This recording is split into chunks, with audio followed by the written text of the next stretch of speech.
vamos a entrar en la palabra del Señor. No tengo que gritar muy recio, no hay mucha gente, ¿verdad? Eh, lo quiero hacer en una forma muy ah, especial, porque es una pregunta, más bien el tema de este mensaje. ¿Qué vino a hacer Jesús aquí a la tierra? ¿O a qué envió Dios a su Hijo a esta tierra? Vamos a dar una lectura en San Juan capítulo 10, verso 9 hasta el 11, porque quiero basarme no tanto en esto, pero esto nos abre la puerta para que nosotros miremos la razón que Dios envió a su Hijo al mundo. Dice, y yo soy la puerta. Este es Jesús hablando. El que por mí entra, será salvo. Y entrará, y saldrá y hallará pasto. El ladrón no vino sino para hurtar, matar y destruir. Yo he venido para que tengan vida y para que la tengan en abundancia. Yo soy el buen pastor. El buen pastor su vida da por las ovejas. Hay muchas opiniones entre la gente de esta pregunta.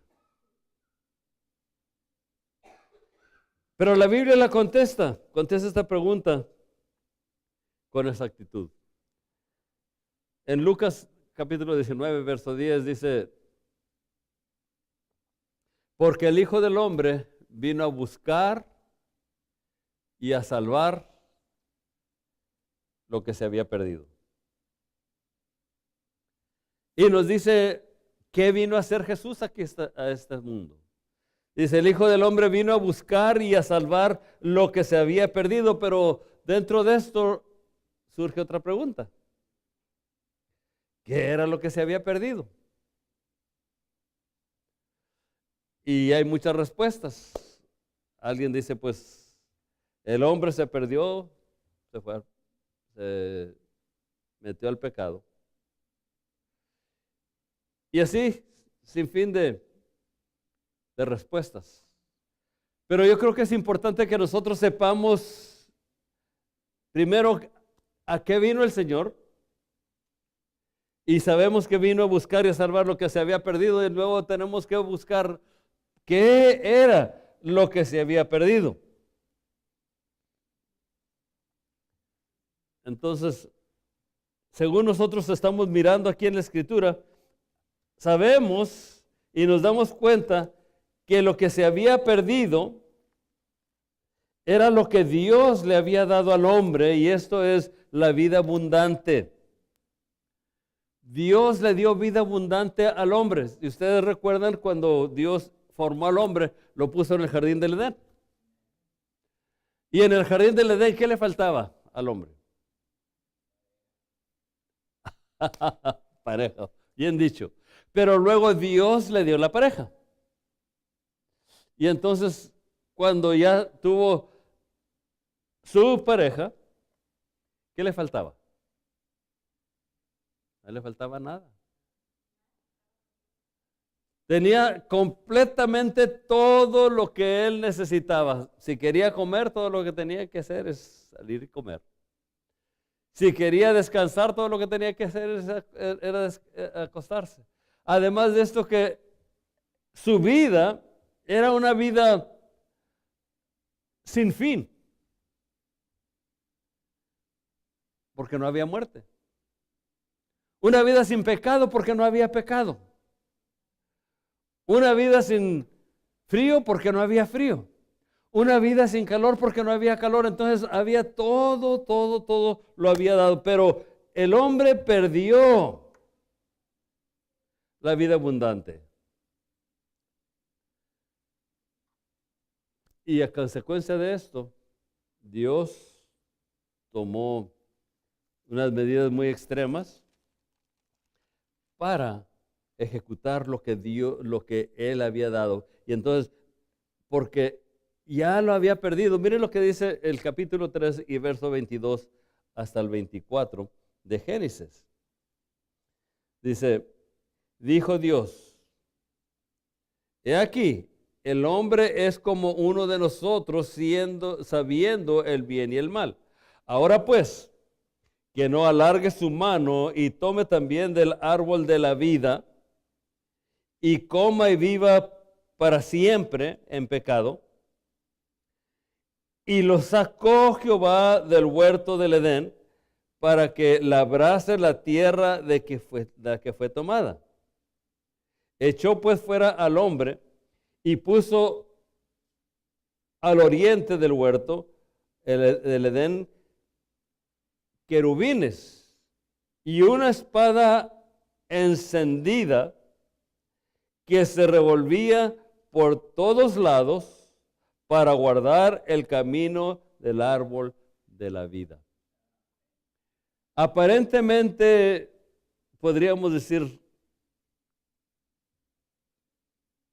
que cruel es Dios,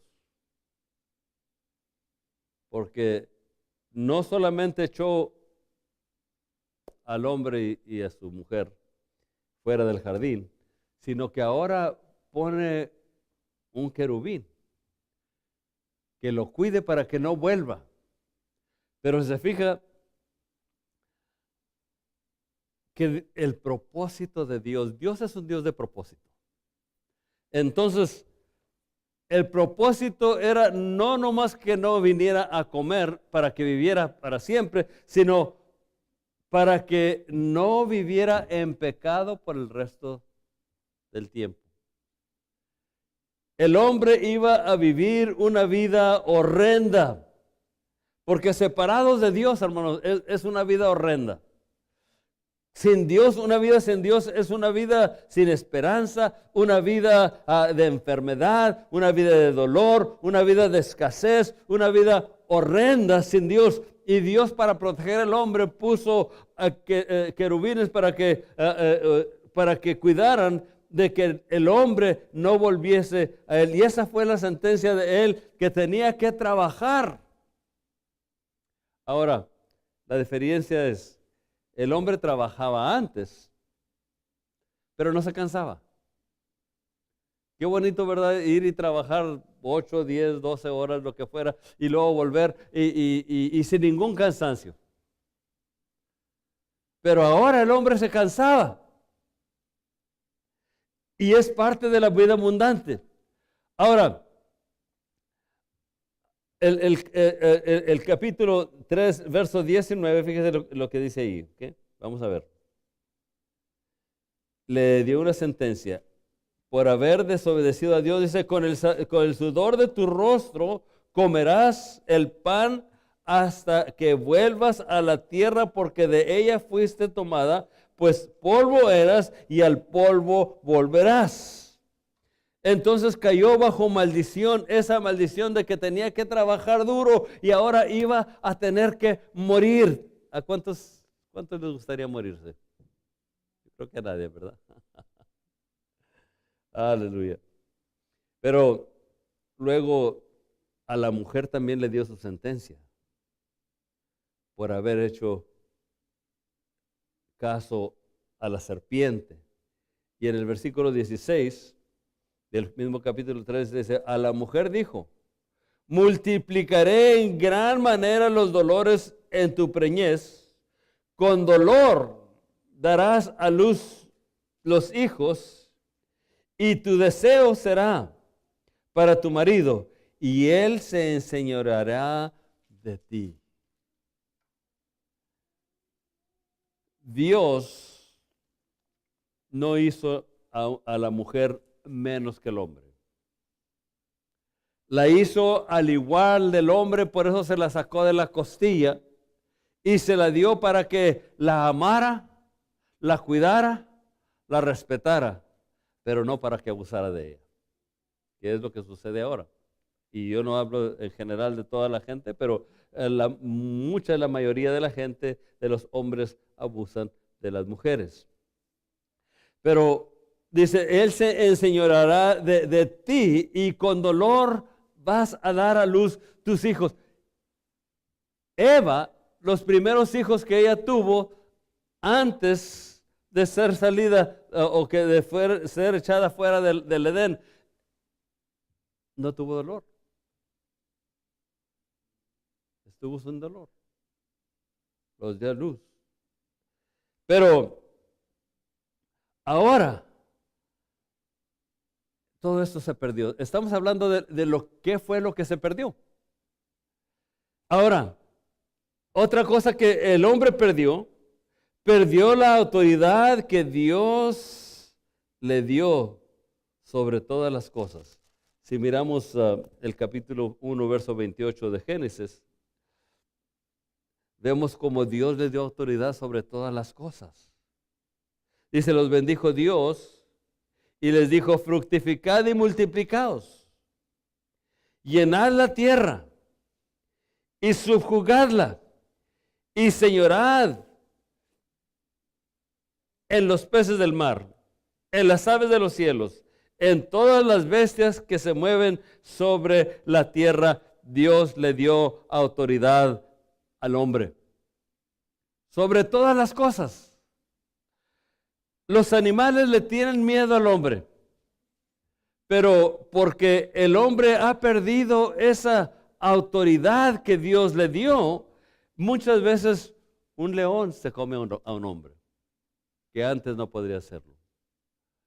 Un oso destruye y mata y se come a un hombre, porque fue lo que el hombre perdió. Y no solamente eso, sino que aún a todo ¿cómo podríamos decir?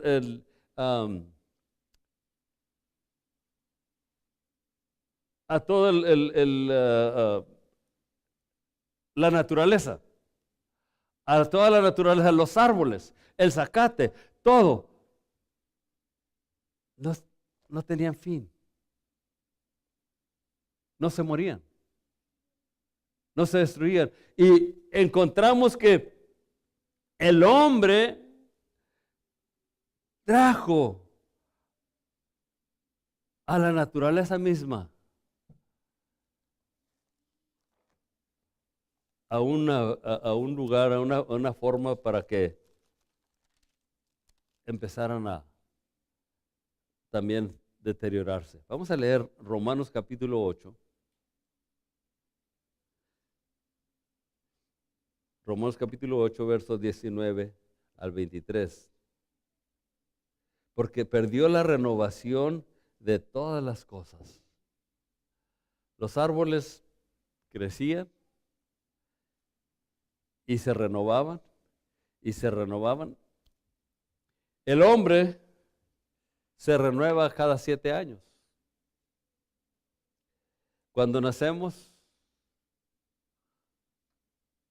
empieza el hombre a renovarse. A los 7 años de vida, todas las células del hombre han cambiado, y de la mujer. Fíjese la diferencia de un niño recién nacido a la edad de 7 años. De 7 a 14. De 14 a 21. De 21 a 28. Vamos mirando. Y hasta que llegaban a una edad de madurez y allí se mantenían. Igualmente que la naturaleza así había de estar. Y ahora vamos a leer lo que dice la Escritura. Cómo la naturaleza misma gime a causa de cómo el hombre la puso bajo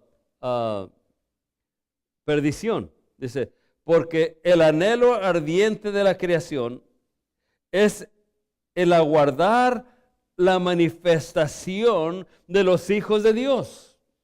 Porque la creación fue sujeta a vanidad, no por su propia voluntad, sino por causa del que la sujetó en esperanza. Porque también la creación misma será liberada de la esclavitud de corrupción a la libertad gloriosa de los hijos de Dios. Porque sabemos que toda la creación gime aún y aún está con dolores de parto hasta ahora. Y no solo ella, sino que también nosotros mismos, que tenemos los primicias del Espíritu, nosotros también gemimos dentro de nosotros mismos, esperando la adopción de la redención de nuestro cuerpo. Cuando nosotros venimos a Cristo Jesús, le aceptamos como nuestro Señor y Salvador, somos una nueva criatura, dice la Escritura, 2 Corintios 5:17. Si alguno está en Cristo, nueva criatura es. Las cosas viejas pasaron, he aquí que todas son hechas nuevas. Entonces, cuando nosotros venimos a Cristo Jesús, nuestro espíritu es renovado. Nuestro espíritu vuelve a ser uno con Dios. El de Adán era uno con Dios, por eso fue conocido como hijo de Dios. Pero si se fija que de ahí en adelante todos los demás no fueron hijos de Dios, sino, ¿qué fueron? Siervos de Dios. Siervos de Dios. Fueron siervos porque estaban bajo esclavitud satánica. Ahora, Adán puso a la humanidad entera bajo servidumbre de Satanás. Y entonces vinieron a ser siervos de Dios. Si se fija, a través de la Escritura, estamos mirando como le habla de David, mi siervo, el rey David. Habla de Abraham y lo nombra como su siervo. Y así, a través de la Escritura, en todo el Antiguo Testamento, habla de los siervos de Dios. Los siervos de Dios, los profetas, los sacerdotes, los reyes, las diferentes personas como siervos de Dios, porque fueron puestos bajo esclavitud por el primer hombre. Fue lo que perdió el hombre. Ahora,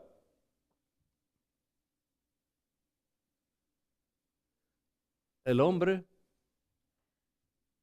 estaba perdido bajo la esclavitud satánica, pero el Hijo del Hombre vino a buscar y a salvar lo que se había perdido. Entonces Jesús vino a hacer entrada al reino. Porque si piensen en eso, el capítulo 6 de Mateo, dice, ahí está la oración de Jesús.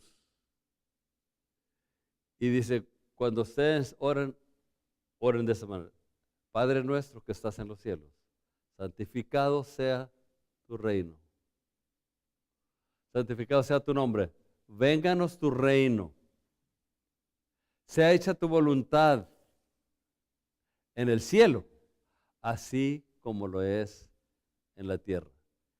¿Qué está orando? Está orando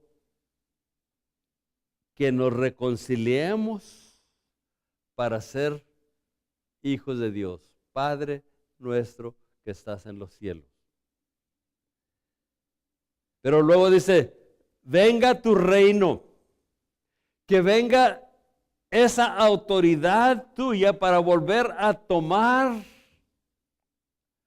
lo que nosotros habíamos perdido, lo que Adán había perdido, esa autoridad. Ahora nosotros la podemos recuperar, la podemos tener de nuevo. El reino de Dios una vez más establecido en la tierra. Por eso Jesús dijo, edificaré mi iglesia y las puertas del Hades no prevalecerán contra ella, porque es un reino poderoso, un reino de autoridad, un reino que se le vuelve al hombre la autoridad que Dios le había dado al principio, la cual el enemigo le había quitado, le había robado con mentiras, con engaño, para en ese tiempo tomarla. Y mire, en ese tiempo, en el tiempo del Antiguo Testamento, el diablo tenía autoridad de la muerte. Le podía matar cuando él le diera la gana. Tenía poder para hacer eso. Pero ahora no. si estamos en Cristo, y aquí está la diferencia, aquí es donde quiero que miren que hay una gran diferencia entre ser cristiano y no ser cristiano. ¿Ve? Porque no hemos captado, no se ha captado esto entre los hermanos, entre los cristianos, entre los que han aceptado a Jesucristo como Salvador. Yo no estoy hablando de una religión, estoy hablando de la relación de hijo a padre y de padre a hijo. ¿Cuántos de nosotros que somos padres, si está en nuestra capacidad de libertar a nuestro hijo de la muerte, cuánto lo haríamos? ¿Verdad que sí? Hiciéramos hasta lo imposible.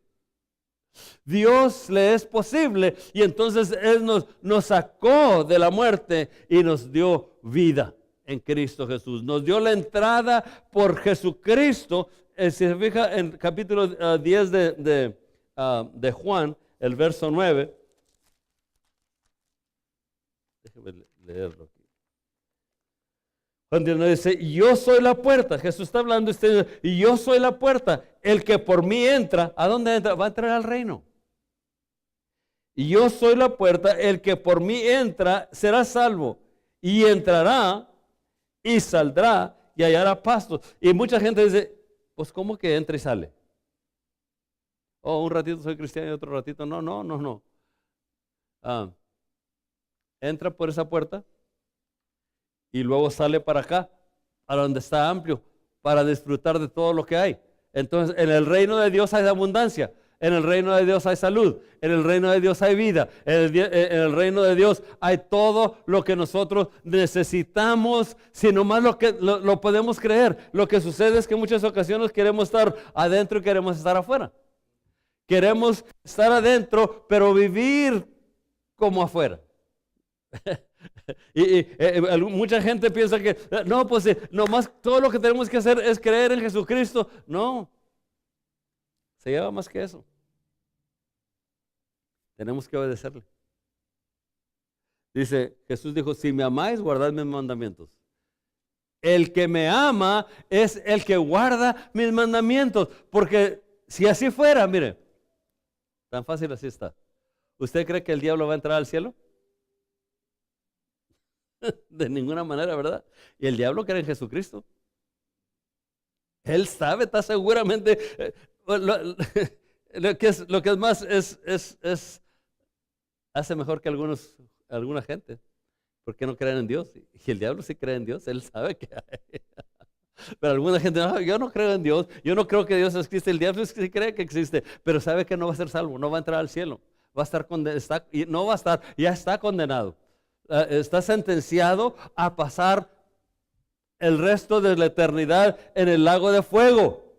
Y ese es otro estudio, no voy a entrar, no voy a entrar allá, nomás quiero que miremos lo que vino, que vino a buscar y a salvar, a librar, a libertar. Nos vino a volver a poner dentro del reino de Dios para que nosotros empecemos a disfrutar todas las abundancias que Dios tiene para nosotros. Le acabo de decir que el diablo tenía autoridad de la muerte.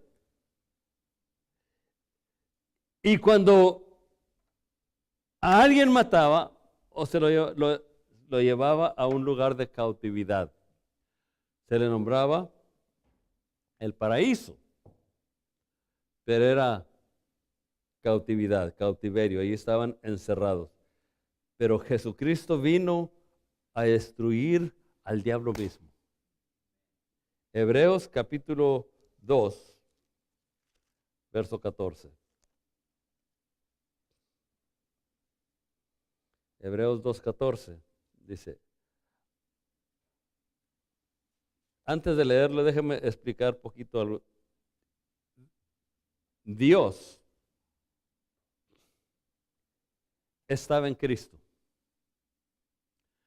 El mismo Espíritu de Dios, así como estaba sentado en su trono en el cielo, así vino y se encarnó. Y Él mismo anduvo aquí en la tierra.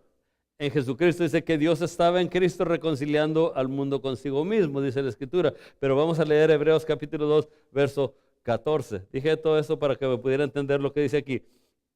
Así que por cuanto los hijos participaron de carne y sangre, Él también participó de lo mismo para destruir. ¿Qué hizo?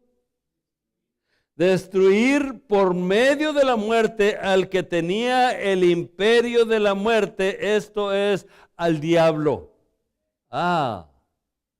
Qué tremendo está esto, hermano. Así que por cuanto los hijos participaron de carne y sangre, Él también, Dios mismo participó de carne y sangre para destruir por medio de la muerte. ¿Cómo venció Jesús al diablo? ¿Cómo lo destruyó? Tuvo que entrar hasta donde Él estaba, hasta su reino en la tierra, hasta su reino en lo más profundo. En el capítulo 26 de Mateo nos dice que Él descendió hasta las partes más profundas de la tierra, y allí fue la guerra, cuando destruyó al diablo como hombre, destruyó al diablo. Y allá más adelante en Apocalipsis capítulo 1 dice que le quitó las llaves de la muerte y del Hades. ¿Ve? Tenía imperio de la muerte, pero ahora le quitaron las llaves de la muerte y del Hades, y vino victorioso y nos dio a nosotros el poder. Los bienes de Dios, todo lo que Dios me dejó es para mí hoy, y para mis hijos, y para mis nietos, y para mis nietos, hasta 1000 generaciones. Hasta 1000 generaciones. Praise God. Hermano, es esta tarde, y yo creo que Dios nos habla a nosotros para que nosotros tomemos esta palabra en serio, no como una religión. Ay, bueno, pues vamos allá con aquel tiene el don de sanidad, aquel otro. Sí, y gloria a Dios por los dones de sanidad que existen, están fluyendo a nosotros, pero no nomás en mí, en cada uno de ustedes. Pero si nada más lo podemos hacer para nosotros mismos y empezar a practicarlo y a practicarlo y a practicarlo y a practicarlo. Entonces, cuando nosotros lo practicamos, nos vamos desarrollando, empezamos a hablar en el nombre de Jesucristo de Nazaret, al páncreas, en el nombre de Jesús, que empiece a funcionar y a producir esa insulina que necesita el cuerpo en el nombre de Jesucristo de Nazaret. El que se le baja mucho el azúcar, entonces tenemos que hablarlo al revés, al otro lado. Si nos empiezan a pegar reumas, en el nombre de Jesucristo de Nazaret, te ordeno que te salgas de mis manos, de mis pies, de mis rodillas, en el nombre de Jesucristo, y no tienes parte ni suerte en mi cuerpo. ¿Por qué? Porque Él herido fue por nuestras rebeliones y molido por nuestros pecados, el castigo de nuestra paz fue sobre Él, por su llaga fuimos nosotros curados. Aleluya. Póngase de pie en esta noche y vamos a Dios. Padre, te adoramos en esta noche. Bendigo tu nombre, te doy honra y gloria y alabanza.